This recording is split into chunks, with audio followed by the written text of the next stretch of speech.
요한복음 13장 1절부터 11절까지 말씀을 제가 빨리 읽어드리겠습니다.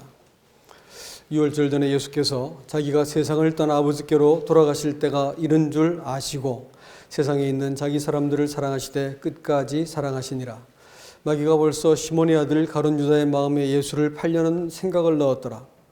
저녁 먹는 중 예수는 아버지께서 모든 것을 자기 손에 맡기신 것과 또 자기가 하나님께로부터 오셨다가 하나님께로 돌아가실 것을 아시고 저녁 잡수시던 자리에서 일어나 겉옷을 벗고 수건을 가져다가 허리에 두르시고 이에 대야에 물을 떠서 제자들의 발을 씻으시고 그 두르신 수건으로 닦기를 시작하여 시몬 베드로에게 이르시니 베드로가 이르되 주여 주께서 내 발을 씻으시나이까. 예수께서 대답하여 이르시되 내가 하는 것을 내가 지금은 알지 못하나 이후에는 알리라. 베드로가 이르되 내 발을 절대로 씻지 못하시리이다. 예수께서 대답하시되 내가 너를 씻어주지 아니하면 내가 너와 상관이 없느니라. 시몬 베드로가 이르되 주여 내 발뿐 아니라 내 손과 머리도 씻어 주옵소서. 예수께서 이르시되 이미 목욕한 자는 발밖에 씻을 필요가 없느니라. 온몸이 깨끗하니라. 너희가 깨끗하나 다는 아니니라 하시니 이는 자기를 팔 자가 누구인지를 아심이라. 그러므로 다는 깨끗하지 아니하다 하시니라. 아멘. 이 요한복음 1장부터 12장까지는 예수님께서 공적 사역을 하시고 자기를 배척하고 거절한 세상을 향해서 하신 사역입니다. 그러나 이제 13장부터는 자기 백성 제자들과 함께 모여서 제자들에게 이렇게 교절을 하신 내용들입니다. 12장까지 주님께서 구속의 공적 사역에 대해서 분명하게 보여주셨고요. 그것은 우리가 성막으로 치자면 놋제단과 같은 것입니다. 구속의 사역에 대한 이야기를 정확하게 말씀하셨고 13장에 와서 오늘 본문에서는 그들이 마치 제사장들이 제단을 지나가지고 물두멍을 향해서 가는 것처럼 손을 씻는 것 같은 곳을 그 손과 발을 씻고 성소로 들어가기 전의 단계를 우리에게 보여주고 있습니다. 그리고 14장부터 16장까지는 예수님께서 제자들에게 남겨질 이 제자들이 이 세상에서 어떻게 살고 하나님을 섬길 수 있는지에 대해서 그 개인적인 교제를 해주세요. 그것은 성소 안에서 그 메노라라고 부르는 성소의 비단에서 또 떡상을 먹으면서 하나님 앞에 기도를 드리는 하나님의 사람으로 살 수 있는 그것을 14장부터 16장까지 말씀해 주십니다. 그리고 그 17장이 갈 것 같으면 예수님께서 대제사장적인 기도를 하십니다. 지성소를 말하겠죠. 요한복음이 이렇게 아주 구조적으로 잘 짜여서 우리에게 말씀하고 있다고 하는 것입니다. 그래서 주님께서 이 13장부터 제자들에게만 이르시는 말씀을 가지고 유언처럼 이 거스르고 악한 세상에서 예수님을 배척하고 팔아버리는 이 세상 가운데서 어떻게 살 수 있는지, 죄를 이기고 사단을 대적하고 하나님의 백성으로 보존될 수 있는지를 말해주고 있습니다. 그래서 13장부터 내용을 주의해서 들으시면 우리가 이 땅에서 어떻게 하나님의 사람으로 살 수 있는지에 대해서 아주 놀라운 그 말씀들이 담겨 있다고 생각합니다. 오늘 말씀을 들으신 대로 본문은 예수님께서 마지막 유월절을 행하시면서 제자들의 발을 씻겨주는 장면을 기록하고 있습니다.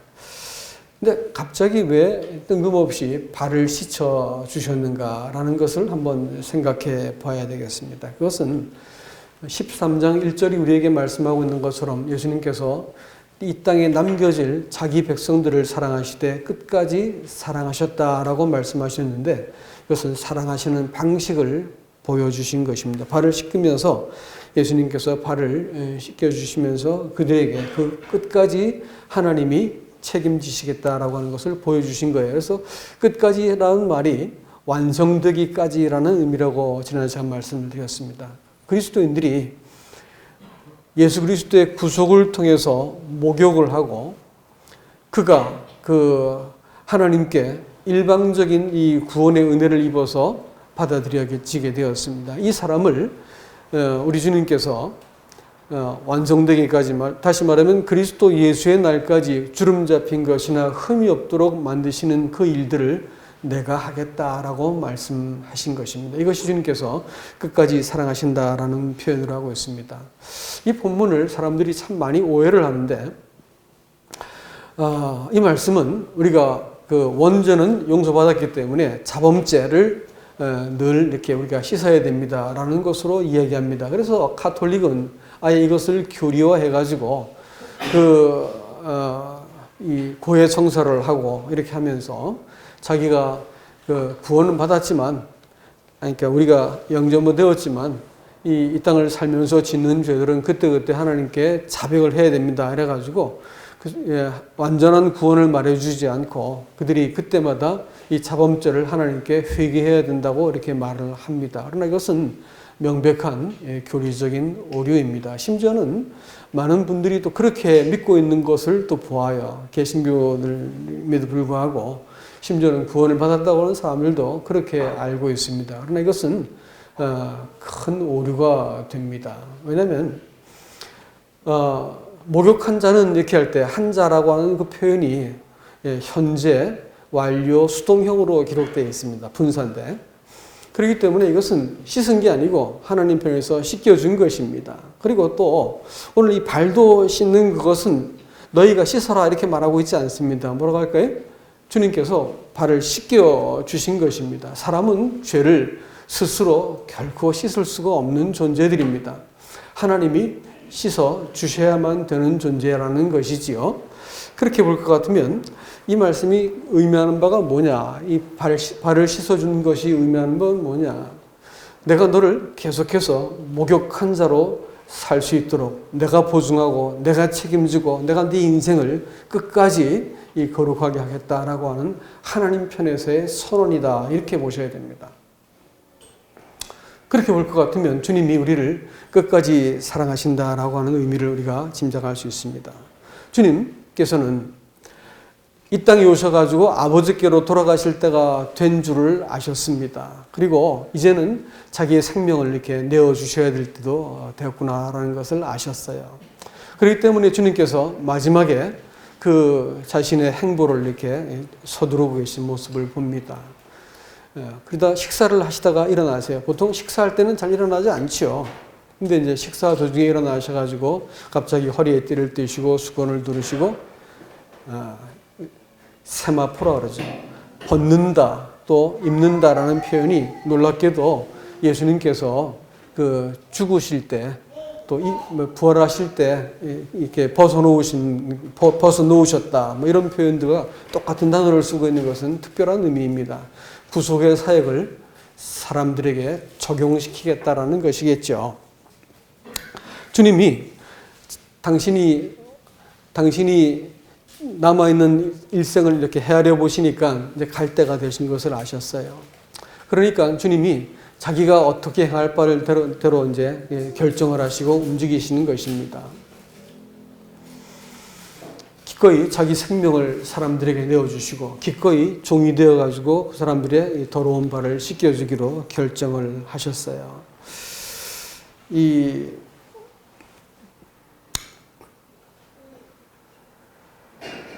주님이 갖고 있는 지식은 주님 자신을 내어주기도 하시고 기꺼이 종의 그 자리를 취하기도 하셨습니다. 우리가 갖고 있는 지식은 어떨까요? 사람들은 자기가 믿는 만큼 행동하게 되어 있습니다. 나한테 가치 있다고 여기는 만큼만 처신을 하게 되어 있죠. 그러니까 그 사람이 생각하고 행하는 바가 곧 그 사람이다 이렇게 얘기할 수가 있겠습니다. 여러분 주님에 대해서 사람들이 알고 있는 이 지식 말이죠. 또 자기 일생이 이렇게 욕망을 쫓아가다가 마지막에 갑자기 경험 없이 죽게 되어질 자기 인생 말이죠. 이걸 이제 가만히 들여다보면 이걸 살면서 허무하지 않다고 생각하는 사람들은 어린 나이가 틀림없습니다. 자기 인생이 하나님에 의해서 보내졌다가 하나님께로 돌아간다고 하는 사실을 잘 모르는 사람들은 일생이 말할 수 없이 두렵고 초조하고 늙음과 죽음이라고 하는 것은 사람한테 깊은 두려움과 허무함을 줄 뿐일 것입니다. 그러나 하나님께로부터 와서 하나님께 돌아간다는 것이 분명해지고 나면 사람의 사는 발걸음이 당당해지고 정확해지기 마련인 것입니다. 여러분, 이 구원에 관한 지식도 마찬가지입니다. 여러분, 이 구원이라고 말하는 그것이 자기를 하나님께서 구원하셨다, 내 구원을 위해서 예수님께서 죽으셨다라고 생각하는 그것은 사실은 믿음이라고 말하지 않고 우상 숭배라고 말합니다. 왜냐면요, 결국 사람은 이 하나님께서 나를 위해서 죽으시고 나를 구원하시기 위해서 이 땅에 오셨고 내 구원이 제일 중요한 문제다 이렇게 여길 것 같으면 그 사람의 인생은 틀림없이 두 번도 볼 거 없이 방종하는 것하고 하나님의 그 인내심을, 죄를 짓는 우리 같은 인생을 견디시는 인내심을 평생 테스트하다가 나중에 하나님의 두려운 심판 앞에 서게 될 것입니다. 그래서 하나님을 모르는 자들과 복음에 복종치 않는 자들을 하나님께서 심판하시겠다고 데살로니가 후서 1장 8절은 명확하게 말을 하고 있습니다. 구원은 하나님의 나라와 영광을 위해서 우리를 구원하셨다고 하는 사실을 알게 될 것 같으면 내가 받은 구원이 너무 황송하고 그때부터는 사람이 이 구원받고 나면 사람이 자기 안에 너무 기가 막히게 선한 것이 없다는 것을 알게 되어집니다. 그러니까 사람들이 내가 얼마나 앙큼하고 또 되바라지고 부패하고 배은망덕하고 이 사악한 존재인지를 충분히 알기 전까지는 신앙생활이라는 것은 다 아직까지 분수를 모른 채 사는 것밖에 안 될 것입니다. 그런데 이런 사람이 그 예수 믿고 나서 일방적인 용서를 받고 나서 의인이라고 불러주니까 이것이 참 부적응하게 되어 있고 조화롭지 못한 인생을 살게 되어 있습니다. 이러면서 하나님께서 우리 인생 가운데 하나님이 딱 한 가지를 요구하세요. 그것은 뭐냐면 죄들은 용서했지만 우리 가슴 속에 있는 내가 내 인생의 주인이다 생각하는 이 죄성에 대해서는 주님 제가 생각을 잘못했습니다. 인생이 내 것이 아니고 주님 것이었습니다라고 고백을 받아내기까지 하나님께서는 우리 인생이 얼마나 거짓된지 얼마나 부패하고 연약한지 불어버리면 날아갈 수밖에 없는 아주 불완전한 기초 위에 서 있다는 것을 다 증명해 버리세요. 그래가지고 사람이 저 밑바닥에서부터 하나님 앞에 이렇게 굴복을 하게 만드시는 것이지요. 이런 사람들이 예수를 믿고 날 때 딱 배우는 것이 딱 한 가지입니다. 이게 뭐냐면 순종이지요.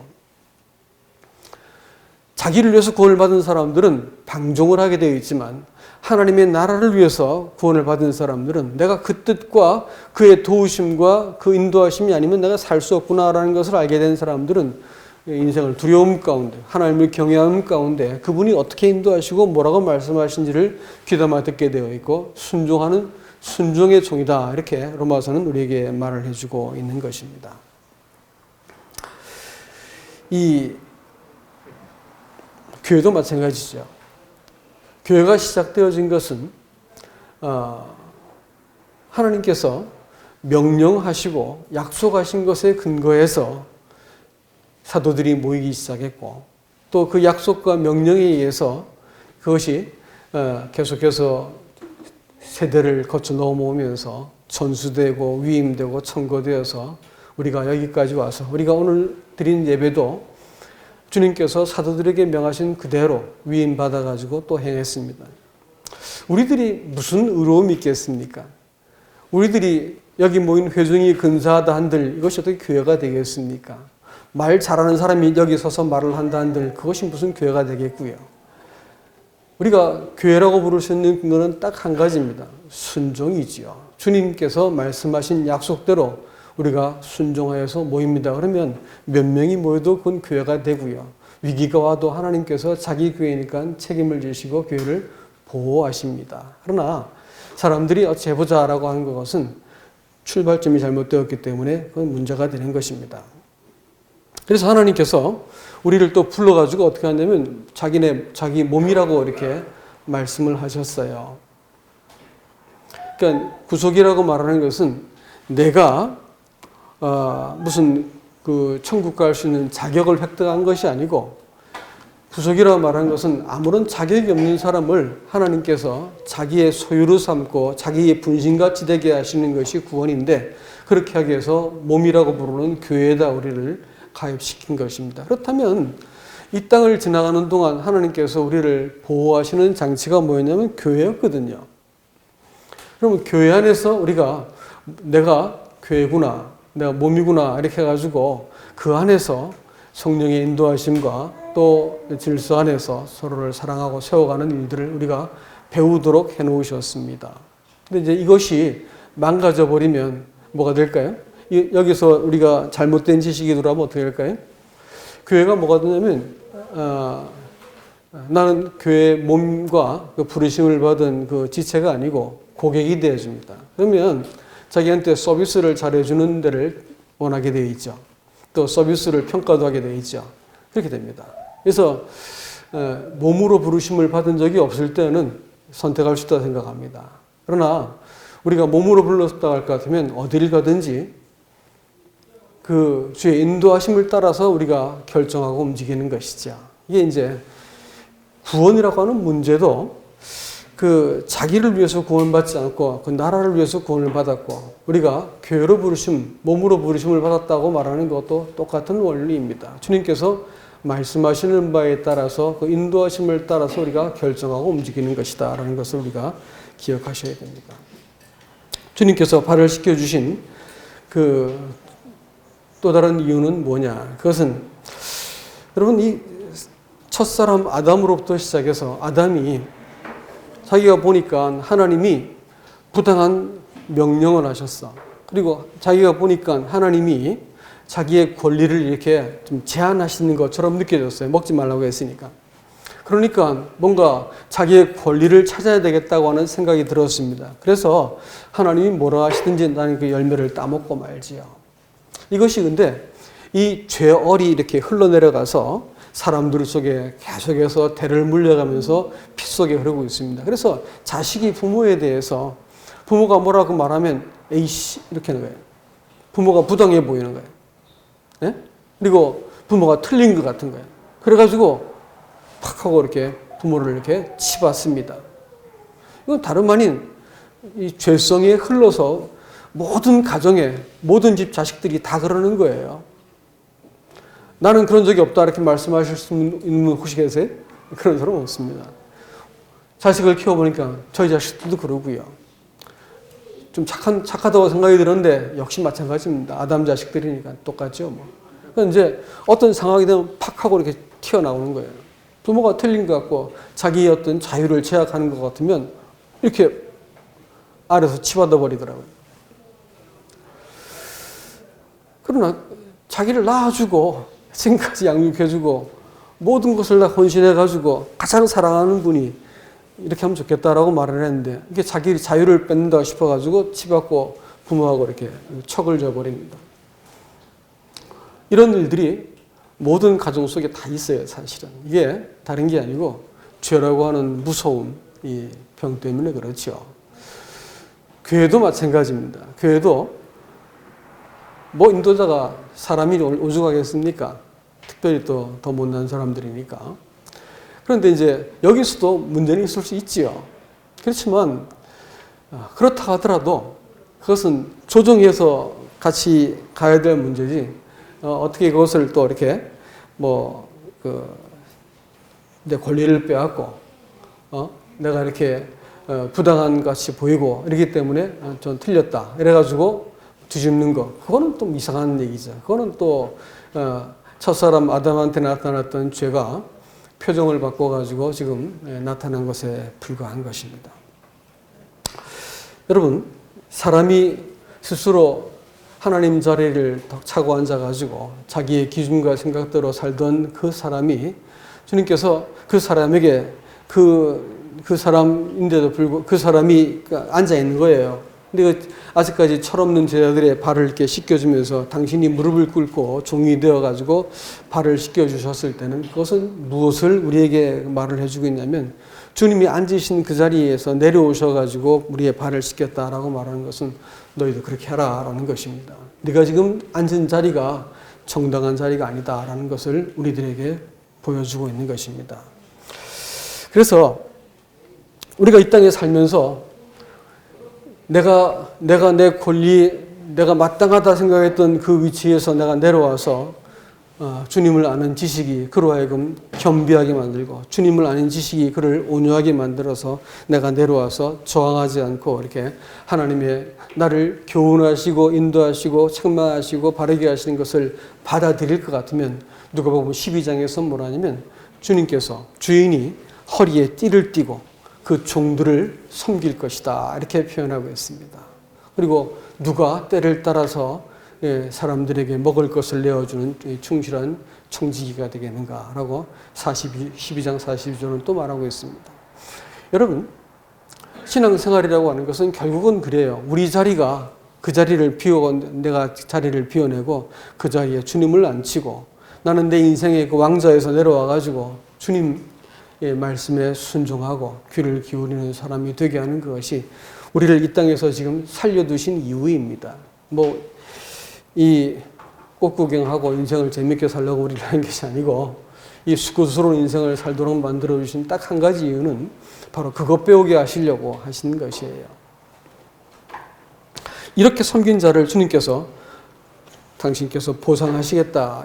내가 너를 이렇게 네 발을 씻겨주겠다라고 말씀하시고 마지막 때 주님께서 이 영광을 공유하시겠다라고 말합니다. 그런데 베드로가 이 주님의 사역을 저항을 합니다. 사실 예수님의 그 12제자 중에서 이 주님의 일을 저항한 사람이 두 사람이 있었죠. 한 사람은 세상으로 상징이 되어지는 유다입니다. 다시 말하면 자기의 그 기준과 자기의 어떤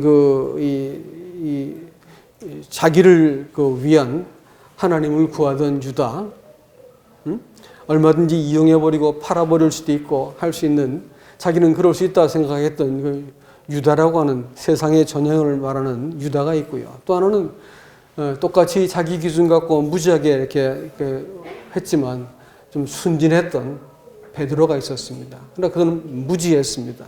아무리 동기가 선해도 무지해가지고 하나님의 일을 막을 수 있다는 것을 우리가 또 기억하셔야 됩니다.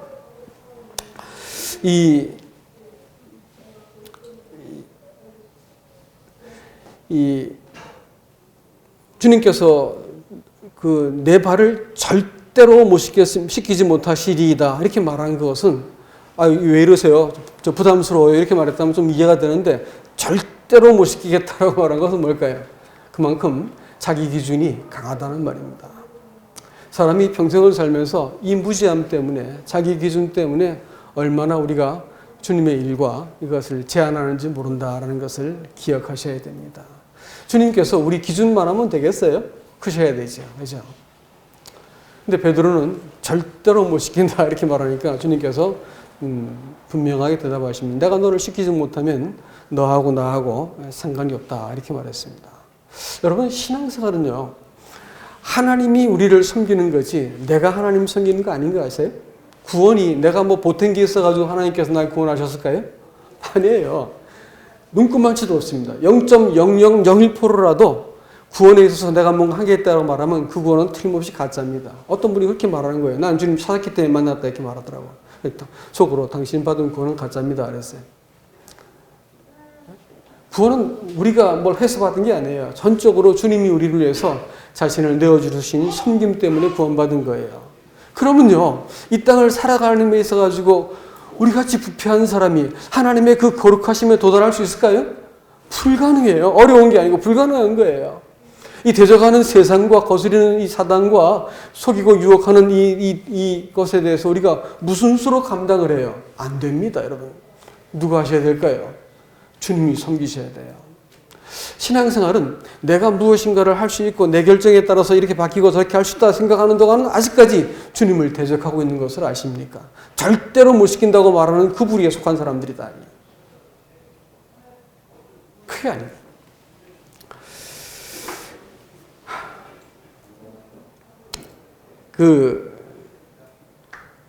내가 최선을 다한다 하더라도 하나님께는 도달할 수 없습니다.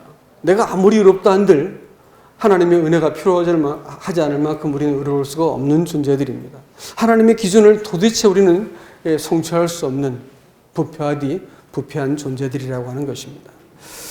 주님께서 우리의 죄를 일방적으로 다 씻은 그 이후에 그러면 구원이 끝났느냐? 아니라고 말씀드렸죠. 데살로니가전서 2장 12절 말씀에서 읽다가 보니까 우리를 부르시고 자기 영광에 이르게 하시기 위해서 우리를 구원하셨다. 이렇게 말씀하셨거든요. 구원이라고 말하는 것은 우리를 부르신 측면이 있고 자기 영광에 이르게 하는 측면을 다 일컬어서 구원이라고 말씀하시는 거예요. 근데 사람들은 부르신 것만 구원이라고 생각을 하는데 그렇지 않습니다, 여러분. 주님께서 우리를 일방적으로 죄를 용서해 놓고 우리를 대면하시는 딱 한 가지 이유가 뭘까요? 우리 안에 있는 그 죄성이 주님 제가 잘못했습니다. 제가 잘못 알았군요. 제가 부당한 권리를 주장했고 잘못된 자리에 앉아 있었습니다. 라고 내가 고백을 하는 데까지 우리를 주님께서 상대하세요. 우리의 복종을 주님께서 받아내셔야 되는 거예요. 그래야 주님께서 우리 인생에 개입하시고 또 상관하시고 우리 인생을 간섭하신단 말이에요. 그렇게 해서 안 돼라고 말씀하시기도 한 거예요. 하나님이 구원하신 이후에 내 인생에 이와 같이 간섭한 일이 없다 할 것 같으면 틀림없이 구원받지 않은 사람이고요. 간섭하시는데 내가 그것을 받아들이지 않을 것 같으면 하나님과의 친교가 깨어집니다. 상관한다는 것은 친교라는 1차적인 의미가 있고요. 두 번째 의미가 있는데 그것은 아랫사람이 윗사람의 재산과 또 전리품과 또 그 영광에 참여하는 공동 참여자가 된다. 이런 의미가 있습니다.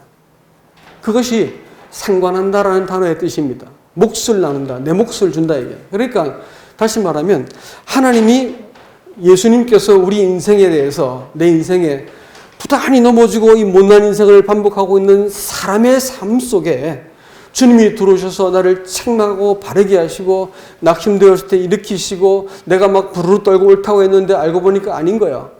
내가 이것을 추스리고 이렇게 하는 이런 모든 과정 속에서 주님이 개입하지 않으면 네 몫은 없다야. 네가 받을 영광이 없다는 것이에요. 하나님께서 내가 너를 나중에 낯선 자로 대하겠다라는 뜻이 됩니다. 무서운 얘기죠. 내가 상관이 없다 이렇게 말씀을 하신 것입니다. 주님이 그래서 십자가에 죽으실 때도 피를 먼저 흘리시고 그다음 뭘 흘렸을까요? 물도 흘리셨어요. 피와 물이 필요한 거예요. 에베소서 5장 25절부터 27절까지 말씀은 뭐라고 말하냐면 자기 신부를 사랑하는데 어떻게 사랑하냐면요. 몸된 교회를 사랑하시는 것을 신부를 사랑하는데 물로 씻어 말씀으로 정결케 하셨다라는 표현을 쓰고 있습니다. 우리를 주의 말씀을 가지고 나를 정결케 하시는 일들을 부단히 하세요. 우리를 중생의 씻음과 성령의 새롭게 하심으로 구원했다고 디도서 3장 5절은 말입니다. 중생의 씻음이라고 하는 것은 완료형으로 되어 있습니다. 그러나 성령의 새롭게 하심은 계속적인 반복된 행위라는 것을 우리에게 알려주고 있는 것입니다. 신앙생활은 주님이 우리를 간섭하시도록 우리가 나 자신을 내어 맡겨드리고 순종하는 그 일의 반복이고 여기에 하나님께서 보상을 하시겠다라는 것입니다. 이 주님이 씻기지 못하면 왜 못 씻겼을까요? 주님이 씻기지 못한 이유가 있었습니다. 사람이 갖고 생각하는 기준이 주님이 하신 일보다 더 컸기 때문에 그랬겠죠. 사람은 어떤 것도 주님보다 더 클 수가 없어요. 이것을 알지 못하면 순종이란 것은 늘 조건적이 됩니다. 조건적 순종은 순종이라 말할까 아닐까요? 그 순종이라 부르는 게 아니에요.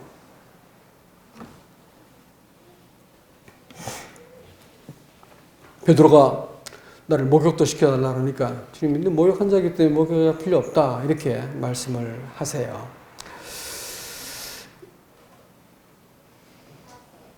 발만 씻기지 말고 몸도 씻겨달라니까 주님께서 발만 씻으면 된다. 목욕했기 때문에. 발이 뭘까요? 성경에서는 일관되게 발을 삶의 동기라고 해석을 합니다. 이 땅을 살아가면서 저도 하나님 앞에 부당한 생각을 품죠. 하나님 외에 내가 의지할 것을 슬그머니 둬보기도 하고요. 또 내가 종으로서는 그래서는 안 되는데도 불구하고 편안한 것을 찾으려고 드는 것도 있었습니다. 아주 슬그머니 내 마음속에 조금 품었는데 주님은 다 들춰내시더라고요. 다 들춰내시고 내가 하나님 앞에서 그릇된 것을 하나하나 낱낱이 되물으시더라고요. 여러분 그런 적 없었는지 모르겠는데 전 그랬습니다. 최근에도 그걸 느끼고 있고요. 주님이 우리를 그 피로 구속하신 그 일들은 법적인 문제입니다. 그러나 물로 씻었다고 하는 것은요, 관계적이고 인격적인 개인적인 성결의 문제입니다. 피로 씻었다고 하는 것은 그 피는요, 하나님을 위한 것입니다. 하나님을 향한 것이에요. 예수 그리스도의 보혈이 딱 흘러질 때 사람들의 저거 용서된 게 아니에요. 우리가 그것은 우리 편에서 생각하시는 거고, 그리스도의 보혈이 확 쏟아질 때 확 쏟아진 것은 피가 쏟아지고 희생이 드려진 것을 인해서 사람이 저가 용서된 게 아니고 하나님의 공의가 만족된 거예요. 하나님의 공의가 만족되어지고 예수 그리스도의 그 죽으심이 너무 가상하고 사랑스럽고 영광스럽고 존귀하기 때문에 그 뒤에 숨은 사람들을 다 몰수히 끌어안고 하나님께서 됐다 이렇게 말씀해 주는 거예요. 그리스도의 피는 하나님의 공의를 채운 겁니다. 물은 뭘까요? 물은 우리를 위한 거예요. 우리 개인적인 삶의 성결을 위한 것입니다. 씻고 교정이 되어지는 말씀이 나를 아프게 찔러도 내가 그 앞에서 엎드리고 지금 내가 답이 없어도 하나님께서 말씀하실 때까지 내가 기다리고 하나님의 약속에 내 삶과 목숨을 이렇게 걸어버리면 하나님께서 거기에 대해서 응답하시고 우리 인생을 사망과 넘어지면서 이렇게 세우시는 것을 경험하는 이 일들은요, 여러분 한 번 받은 용서하고는 비교도 할 수 없는 일입니다. 그건 일방적으로 다 해놓으신 거지. 하나님 편에서 믿든 안 믿든 다 해놓은 거지. 그러나 말이죠, 주님이 나를 씻기려는데 이 부끄러움과 송구스러움과 이것을 다 무릅쓰고 내 발을 내어 맡길 때 내 마음속에서 찾아오는 내 마음은 어떤 것일까요? 주님, 제가 다시는 부끄러운 짓 하지 않겠습니다. 이렇게 되는 거죠. 그리고 하나님 앞에서 어떻게 나 같은 것을 이렇게 하셨습니까? 할 때 마음 저 깊은 곳에서 시편 130편 4절 말씀에 사유하심이 주께 있으면 주를 경외하게 하려 하십니다. 예, 그 의 배우려고 하나님 경외하는 도리를 배우게 하시려고 우리가 이렇게 부단히 넘어지는 것을 부단히 쫓아오시고 우리를 이렇게 세우셔가지고 하나님의 마음 조금 알게 해주셔가지고 주님 사랑합니다 이렇게 말하게 되어지고 주님 제가 지금은 다 이해 안 돼도 주님 따라갑니다 이렇게 되는 거거든요. 주님 이 사람을 대해서 정확하게 뭐라고 말하냐면 내가 내 영광을 함께 공유하겠다라고 말하는 거야. 내가 네 발을 씻길게. 네 수고스럽게 인생을 살지만 네가 고생하고 걸어온 발 내가 다 씻겨줄게 이렇게 말씀하시는 거예요. 그 발 다 씻겨놓고 유다는 예수님 팔러 그 발로 딛고 나가가지고 예수님 팔러 갔지만 베드로는 그 발 씻김을 당하고 난 다음에 평생을 하나님만 향한 오로지 그 동기를 가지고 인생을 살아간 것을 기억하시기 바랍니다. 말씀을 맺겠습니다, 여러분. 여러분, 주님이 우리들의 발을 씻기신 이 숨겨진 이유가 여기에 있습니다. 우리가 신앙생활이 어떨 때는 아이고 주님 저도 좀 마음에 쉼이 있었으면 좋겠습니다 이럴 때가 있어요. 물론 그리스도 안에서의 내 쉬는 쉼이 있긴 하지만 마음의 쉼이 있지 않습니까? 근데 성도들이 이 땅을 살면서 이 거스리는 세상 또 우리를 유혹하고 두렵게 하는 세상을 우리가 만나고 살고 있어요. 그렇기 때문에 성도는 부단히 공격을 당합니다. 이런 이 와중에 우리가 주님이 우리를 상관하시도록 씻기시도록 우리가 나 자신을 내어드리지 않으면 주님과 함께 내가 겪은 문제를 함께 풀어가지 않으면 상관한다고 하는 말은 몫이라는 말이고 함께 이렇게 지분을 차지했다는 말이거든요. 그러니까 우리 인생을 나 혼자 열심히 살고 하나님도 믿어주는 신앙은 다 그 거짓된 신앙이고요. 내 인생에 하나님이 개입하시도록 내가 계속해서 구하고 순종하고 자리를 열어드리는 것은 함께 공동 상속하는 자들의 특징입니다. 그래서 주님께서 발시키는 그 본을 통해 가지고 우리로 하여금 네 인생을 어떻게 살아야 될지를 보여주고 있는 것입니다. 부디 내 생각이 옳아서 하나님을 이겨먹지 않길 바라고요. 주님이 우리 인생을 상관하시도록 내가 아프고 힘들어도 내어드리는 일들이 계속해서 있기를 주님의 이름으로 축복합니다. 이상입니다.